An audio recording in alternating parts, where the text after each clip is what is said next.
The GR Corolla. In North America, we've been waiting for this car forever. In fact, the last purebred Toyota performance car was the Celica GTS or MR2. So now that we have it, people are asking, well, is it the same as what we had or what we saw in the European market, the GR Yaris? And I'm here to tell you that it's not, and we're going to detail the differences with the help of Toyota and their chief engineer on this car, so get yourself ready.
Enjoy my GR Corolla.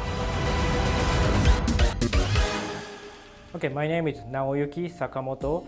I am a chief engineer of GR Corolla.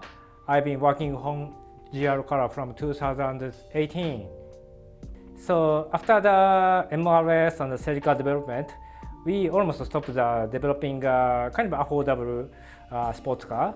So at first we checked the Celica GT4's development history. Engineers involved in that project was already disappeared. So the challenging thing was how to develop AWD sports car. From the 2017, we joined the WRC as a GR company in Toyota. So our basic philosophy is motorsports breadth development. So we are targeting to join the rally stage with GR Yaris, taking advantage of the lightweight, kind of nimble, quick sports car. But at the same time, we are thinking how to make the GR Corolla, actually Corolla sports car with GR4 system. The Corolla has a long wheelbase. Actually, the longest wheelbase among the other GR vehicles like GR Supra and the GR86. The long wheelbase has a advantage over the kind of stability and also cornering. So we try to characterize the GR Corolla more stabilized, more easy to control sports car for everybody.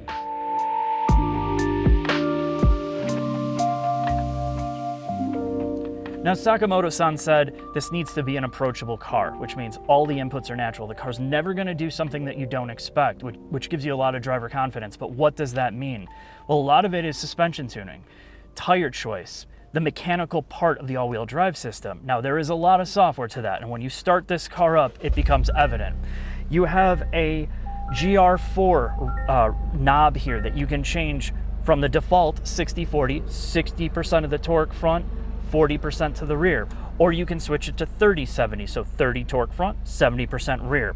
And when you hit the push track button, that will split it to 50-50. Now that's what you would use on the track for the most neutral feeling, but you have some control of that. And obviously this is software derived, so it's not going to be locked into that position. It's only going to send those certain percentages forward and back. Now the drive modes also affect that as well in terms of certain things of performance. So when you go into sport mode, it's going to make the steering feel a bit more heavier from the EPS unit that's column mounted. If you go into custom, you have some individual settings that you can do here as well to tailor this experience the way that you want. So when you go into settings, you can change things like the powertrain calibration to make the throttle response a little bit different from normal to sport to eco. Same thing with steering, and then you can turn the air conditioning down to an eco state where the compressor runs less. Now the next piece of software is IMT, and all this really is auto rev matching. So you don't have to do it yourself with the pedals, and depending on your foot size, this could be a bigger issue because it's a smaller car. So at least you can turn that on and it's right by the left knee of the driver. Now in terms of the other parts of this, you can disable stability and traction control almost all the way. And this will put it into a mode called Expert, where there's still brake intervention to help the car rotate into a corner. So it's kind of giving you that brake actuation to get you turned in on the intended path. But when you defeat that completely, it's all on you. So then the stability control is not coming in, it's not hitting the brakes at all. So really it's just you and the throttle and you and the brake and how you want to get the car to rotate in, either with steering or with throttle and brake.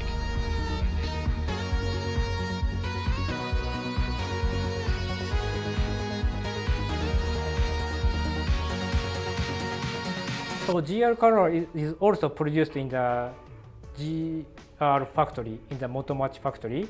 GR factory is producing a GR Yaris, so GR Corolla will join the line. So this factory is very special. The time to produce one vehicle is 10 times more compared to normal Corolla. This factory is good combination between craftsmanship and advanced technology. So in terms of the advanced technology, precision of the suspension is very important for a sports car. So every suspension part was measured before assemble. Then data is accumulated to the AI, then find out the best combination to cancel each variety.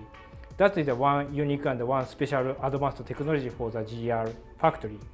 Then combined with Takumi craftsmanship in GR factory, so body and suspension and precisely docking.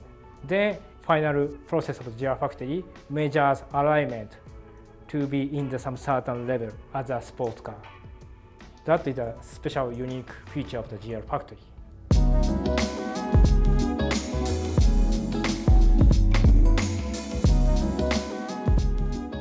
Now that we have a better understanding of the car, there are some performance differences in terms of suspension.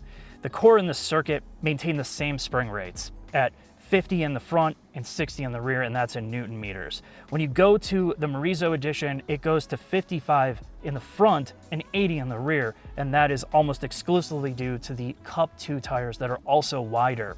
Because you have more grip, it's putting more load on the suspension, so they had to stiffen the spring rates. But as a side effect, it also feels sharper because the car is also more rigid and loses weight. Of course, the wheel and tire package is the same on the core and the circuit as well, but you get completely different wheels on the Morizo version. Now there is a noticeable difference in terms of suspension, and a lot of that has to do with the Morizo edition getting monotube dampers. They are much higher performance shocks than what you find on the core and circuit, which use twin tube dampers. So there's more body control, there's more grip on the Morizo, and that's one of the reasons why you would option that out, aside from all the other technical things that they've done there. So let's start with the basics, which you're gonna hear a million times. There's several trim levels. Core, which is the poverty spec. You get cloth seats, you get a very basic interior space, and of course, you don't get things like the carbon fiber roof. However, you can option the performance package, which adds the Torsen limited slip differentials front and rear, which is almost a necessity on this car. Then you go to the Circuit Edition, which adds that CSMC roof or carbon roof. It adds these more aggressive seats.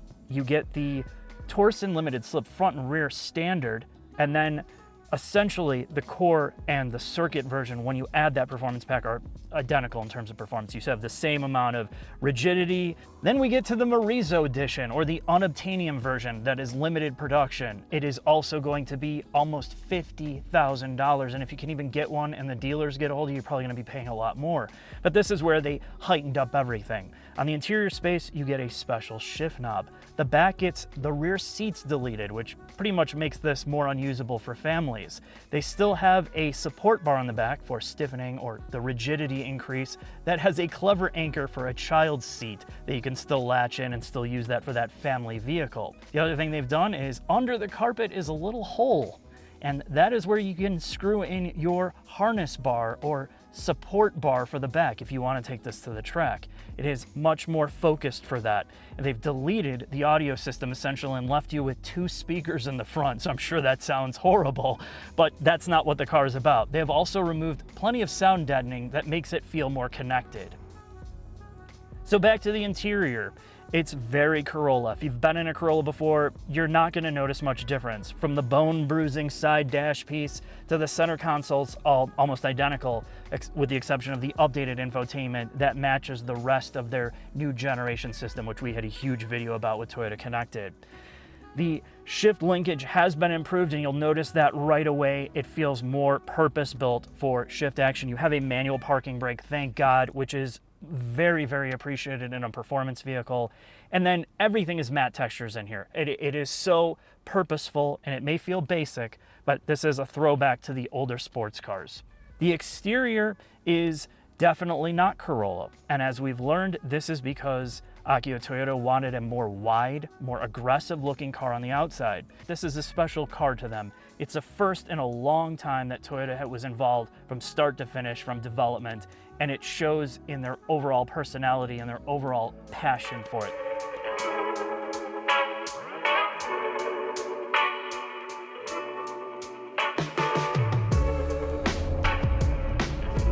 This doesn't look like Japan. No, Mark, that's because we are in Utah. We're at UMC, and it's 94 degrees out, so it's nice and toasty. And for once, my helmet is properly sized. Oh yeah, I was hoping you were gonna get extra small like everything else you have. So we're in the 50-50 torque split. Everything's off, and we're gonna walk you through what this thing's like to drive. In third gear,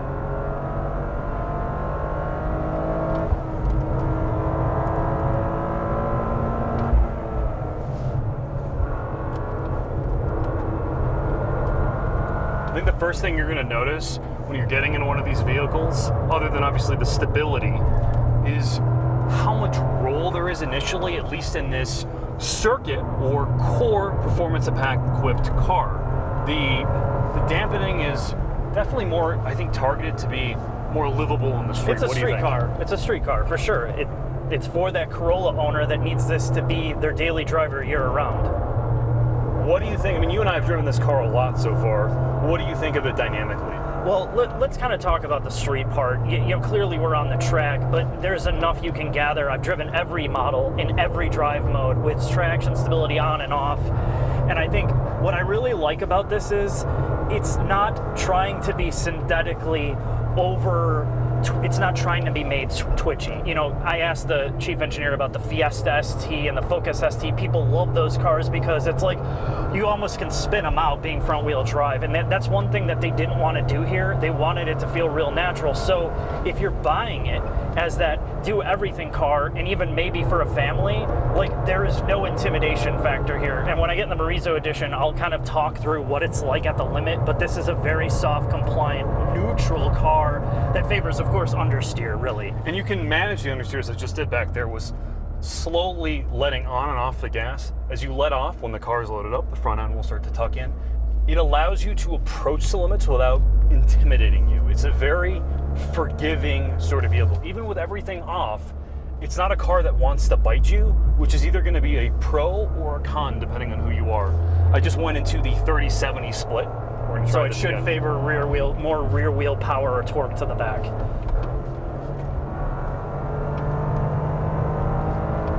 Now I noticed when you had it in 50-50 track split, it definitely felt like it balanced out the front to the rear very well. It still understeered a bit, but it was able to send the power to the rear when it needed to kind of keep you on course without pushing you off the road. How does this feel going more rear bias? There's a little better tuck of the nose under throttle, but still in these big sweeping corners where you are at max mechanical grip, the car, for it to really rotate, you have to let off the gas. So as I'm about to turn this thing in, I let off the gas, the nose comes in, the back starts to step out a little bit, I can get back on the gas. Yeah, and it's almost like you have to turn the wheel a little bit more aggressively, almost unnaturally, to get the rear to rotate more. So you have to be more abrupt with the wheel to get that torque to send to the back.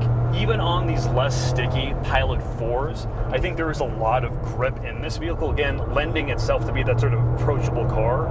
The drivetrain, if you've driven a GR Yaris, is going to feel basically the same, if I'm going to be honest. The cable-operated gearbox is pretty good to use, particularly for a cable-operated unit. The motor itself has a lot of torque down low, but up high it sort of dies off. It's not a car that wants to be pulled all the way to its 7,000 RPM redline. But I think, Mark, it's time for us to head into the Morizo.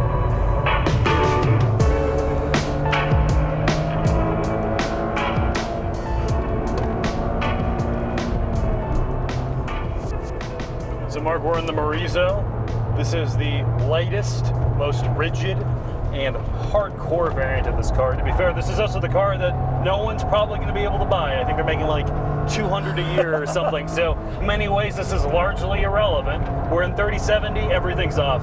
Walk me through it. All right, so this is a great example of a car you're not going to be able to buy, like you said, but what it highlights is what happens when you amp up the spring rates, namely in the back. So what you get is a much more reactive car when you lift off throttle. And you know, I talked to other journalists and like it feels pretty safe, like way more neutral and like easy to drive than they expected. Like you said, we saw, and that's where I rotated it with the chief engineer. I almost spun this thing. This car is way more eager to spin the back when you lift off throttle, but you have to be going fast or do something really stupid. The main difference is the tires. The Cub 2s are just insanely sticky on here, and you feel it right away, and that was really what necessitated the spring rate change more so than making it edgy. But I think if you amp up the suspension even more on this car, what you're going to get is a very tail-happy lift-off throttle oversteer type car. What I do like about this with the stickier tires is the extra weight in the steering. It does feel far heavier and more engaging to drive. So Mark, the question I have for you, having now driven these cars back to back, is do you notice the extra power? Do you notice the extra body rigidity? And is this thing worth it at nearly $50,000? I would say you notice all of it, 100%. But aside from the structural adhesive, you can do a lot of these changes with the aftermarket, so this is not really a necessity in my approximation. As soon as you get good tires and you do different dampers, which this also has, as we talked about in the technical part, a lot of this can be solved and corrected in the aftermarket. I think the base foundation of this car, the way they set it up, is going to be a great approachable car for anybody that might be their first performance car, or they want a daily driver that they can fly around in winter because it just feels safe all the time. And that's what I really love about it, because you know, not everybody's going to go, oh, I need a rear wheel drive car. That's just not practical for most people. And this makes it a far more practical experience that you can take it out, track it, autocross it, learn with this car, and then when you're ready to move up to a higher horsepower car, this is a great feeder front wheel drive experience. Is it as edgy as like an Elantra N or a Type R? No, but it's not trying to be. And I don't know, I guess you can take that, read between the lines with that. I think, given the fact that we don't have a lot of time with this car, Mark, I'm excited to see what this is like for an extended period of time on the street in bad weather. I'm actually looking forward to hopefully getting one of these as a vehicle we can use as a long-term car. Absolutely. So with that, Mark, let's head into the final thoughts.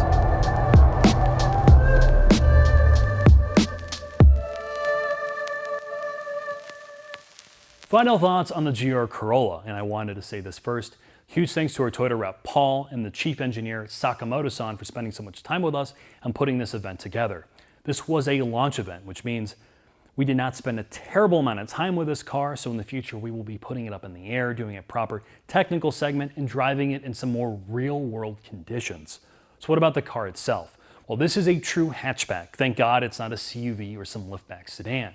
On top of that, this is a real Toyota product through and through. They didn't co-develop it with BMW or Subaru, which means Toyota put their very best engineers from their motorsports programs on this car, and it's all the better for it. This car also has special manufacturing processes in the Motomachi plant to make sure this doesn't feel like some generic high-volume Corolla. The car dynamically feels very front-wheel drive, all-wheel drive, and you do get some optional mechanical limited slip differentials front and rear. I highly suggest you option those diffs because it makes this car feel a little bit more connected. This is not that rear-wheel drive feeling WRC car for the road. It doesn't go sideways all the time. By design, according to the chief engineer, this car was built around the concept of stability and using the all-wheel drive system to pull you out of corners, and it does that very, very well. The way you get this car to go sideways, at least on a dry track, is load up the entire suspension, put it in 30/70 mode, and give it a sudden throttle lift. It's not a car that goes sideways everywhere with copious amounts of throttle. If you do that, the car will understeer. What this translates to the real world is a car that you can drive all year round, have a lot of confidence in its stability, and it should pull you out of all weather scenarios with no issues. The fine print of this car is a couple things. First off, it's based on a Corolla, which means compared to a Civic hatchback, it doesn't have the space, or compared to a Mazda 3, it is nowhere as refined. The other thing is pricing and availability. This car at about $40,000 for a fully loaded core model is a good deal. It really is a bargain compared to many of its competitors. That said, you are unlikely to get one at MSRP because these cars are very, very hard to get. And you might as well forget about the Circuit and Morizo altogether, at least for the first model year. They're building like 250 Morizos a year, which means it might as well be vaporware, and at $50,000, it's a lot of money. The Circuit is limited to 2,500, which will be very difficult to source at MSRP. And really, that's the shame about this car. They're not going to be building enough for everyone who wants one. So with that, thanks for watching, and I hope to see you soon.